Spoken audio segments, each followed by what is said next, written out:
What is up, everybody? Welcome to another episode of the Geek Pantheon, and today I want to talk to you about the art of running one-shots. Whether it's for a convention or just introducing a new system to your table, I really do think that there is an important difference in the skill set required for running a compelling campaign session and a one-shot. But before we get into that, if you want to be part of the conversation, head on over to our Facebook group, the Geek Pantheon. We are also on Twitter and Instagram at The Geek Pantheon. And if you like what we do and would like to join our amazing Patreon community, patreon.com/The Geek Pantheon is the place to do that. We have a ton of tiers with lots of really great rewards, like a monthly hangout. And regardless of what tier you join, it sends you straight into our Discord server to join all the channels and engage with our community. And it's a lot of fun. So we hope to see you over there. But now, onto the video. So, running a one-shot. A lot of people, in my experience, have a fundamental disconnect and they try to treat it like their home game. When I go to conventions, a lot of times I'll be sitting at a convention table playing in a game and 45 minutes will have gone by of just exposition and info dumping, and that's not what you need to be doing for a one-shot, in my opinion. That's not the appropriate place for that kind of thing, because if I'm being perfectly honest, I don't care. We're not playing this game again. We're not playing these characters again. If you're info dumping in the context of the one shot, that's one thing. But if you're telling me exposition about the setting and the lore in this world, I don't know if you need to be doing that in a one shot, especially in a convention setting. So I've come up with a handful of guidelines that I apply to myself when I am creating one shots, and I wanted to share them with you because I think that they work well. I've gotten good feedback with the one-shots I've run in the past, and I hope that you agree and enjoy them. If you don't, or if you think I forgot something, let me know down in the comments. But the first one is, don't make them level 1 or whatever equivalent in that system. Don't do it. I get it for new players trying to remove as much extra learning as possible, but I think we can all agree being level 1 sucks. It's not fun. It's where you start, and it's intentionally bad so you can get the cool stuff. And whether it's level 1 like in D&D or Pathfinder or another leveled system, or in a system like Genesis that has earned XP, I typically in a system like that do like 150 earned XP in Genesis just to give the players enough stuff that they can do. But just don't make them level 1 characters because it's kind of boring. Level 3 is kind of my target when I'm creating a one-shot for new players, and level 5 for more experienced players. I did an X-Men in Eberron one-shot at Gamer Nation Con a couple years ago, made everybody level 5. Everybody had a great time. It was a ton of fun. But yeah, find that happy ground for you as a dungeon master where you feel comfortable. You're not going to get overwhelmed with the amount of stuff going on, but you give the players enough tools to have a really good time. Because they are going to have questions about their abilities and stuff if they've never played the system before, or they're playing a new class, which is kind of the great thing about one-shots, is you get to do stuff you've never done before. But with that comes a little bit of baggage of not knowing entirely what you're doing. So include enough stuff to where you as a dungeon master feel comfortable that you can answer any questions or help players who might need some help. But you're still giving them enough stuff to where they feel really cool and powerful and they have a good time. The next two kind of weave into each other, but I still want to tackle them one at a time. So the next one is tell a story that has minimal setup. Somebody's been kidnapped. Bandits barge into the town. The trains run away on the tracks. Something that the party can hear, engage, and get into the adventure. You don't need a whole lot of exposition. You don't need an info dump. The first 45 minutes of your one shot should not be the players frantically just trying to figure out what you want them to do. Give them a clear path and a clear goal and let them take off running towards it. You can give them maybe a 2 or 3 minute spiel of, okay, the party has been brought together. They've been hired to accomplish this goal, and this is what you're trying to do. And go. Now here's the scene. Don't treat it like a campaign. Don't treat it like the start of a campaign or the start of a campaign session where it's like, okay, you are in a tavern and none of you have met before. So it'll be up to you to like engage with each other and get to know each other, and then something will happen. Don't do that, because I'm not invested in my character at this point. Like, there are numbers on a sheet, or if you're a really diligent dungeon master, you may have given me a paragraph or two of backstory to where I can connect the numbers and the character. But I didn't build this character. It's not somebody that I can feel lived in and really get into from Jump Street. You can't just say, okay, you're in a tavern, introduce your character. I don't know the character. I can't introduce them. So give the party a clear goal, give them something to do, and let them take off and start doing it. And that ties into the next point, which is in media res. Start in the action. Have the party already be at the location of the mission. Don't include travel time as part of your one-shot.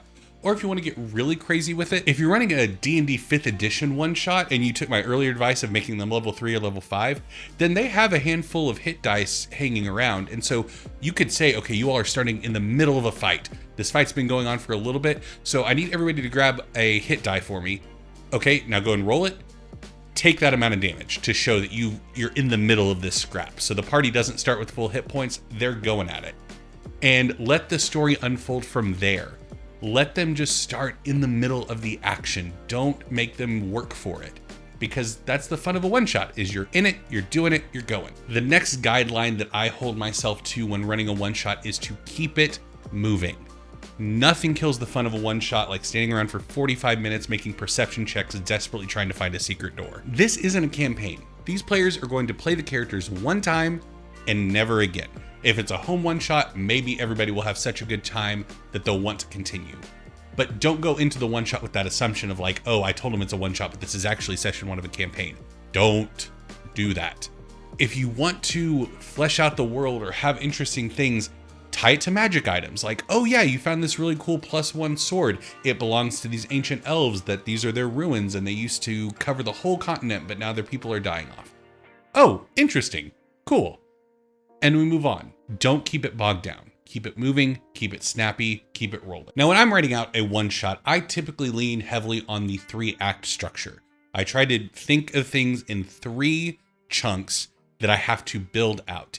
And what goes into that structure also is plan 3 set pieces for each act to really ramp up the tension, ramp up the stakes. So my go-to is kind of a small combat to kick things off, a skill challenge in the middle, and then a big epic fight at the end. But you could switch that up as you want. I would recommend keeping the big epic thing at the end. But if you wanted to go skill challenge, then small combat, then big combat, that's fine. But the point being, it really helps me plot out from a timing standpoint and just a narrative structure standpoint if I think of it in 3 chunks of this is the first thing we're doing, this is the second thing that we're doing, and this is the last thing that we're doing. A great example is the Dusters and Dragons one-shot that we did on Eberron Renewed. GM Chris came over from the Forge podcast. I'll put a link down in the description. But it was very clear that we started off, Dusters and Dragons is a fantasy western setting that Chris himself is developing. But we started off in the sleepy town in the casino, and one of the people from the town came in and was acting weird. And so figuring out that situation was Act 1. That was the first chunk of what we did. Once we figured that out, there was a train chase where we had to chase down a locomotive and board it and stop the runaway train. That was Act 2. And the final act was the big epic fight where we found the bandit hideout, we found who was behind everything, and we dealt with it. Very clear setup, get to the place, deal with the thing. And it's that simple when it comes to building one-shots. So I would highly recommend if you're new to running one-shots or you're looking for a way to make it easier on yourself, put it in these terms of what's the setup and how can there be an interesting set piece thing in there? So don't just think, okay, setup is going to be the next 45 minutes of exposition. No, the setup needs to be they have a fight with a group and they find some information on one of the people. Or in the case of Dusters and Dragons, something weird happens and the party needs to make checks and investigate and try to figure out what's going on. But we're engaging with it. We're not just being told what's going on. Then once the party has the information, they try to get to the place, but there are complications. There's something going on, runaway train, or horse chase, wagon chase, or another combat if you like, or a social encounter. Just something in the middle to show the party maybe gathering resources, gathering more clues, but getting to the final epic fight. And then the last chunk being that big epic showdown. The fight to let everybody go home happy. The next point is something that I've encountered at table after table when I'm in one-shots and I pick the interesting character over the more optimal character, and I see somebody that looks just interesting and cool and different and not combat focused, give everybody something to do. Because in most one-shot scenarios that I've encountered anyway, you're making the characters as the dungeon master. You know what each character shines at. And so take that information and write your one-shot. Or write your one-shot and see what different situations you've created, then make the characters to where they can fit into this. If you are doing a rough and tumble, constantly moving combat encounter after combat encounter leading up to this big epic showdown fight, and the party doesn't have any time to breathe, maybe don't make a face of the party, because they're not going to have anything to do with their awesome +3 charisma modifier. They're not going to get a chance to show that off and shine. So don't do it. You don't need to have a full, complete party construction for a one-shot. You know what they're going to be going up against. So if you need 4 paladins, make 4 paladins and let everybody have a fun time. What I would recommend doing is the inverse, where you make the characters and you make a face, a more skilled rogue, a fighter, whatever.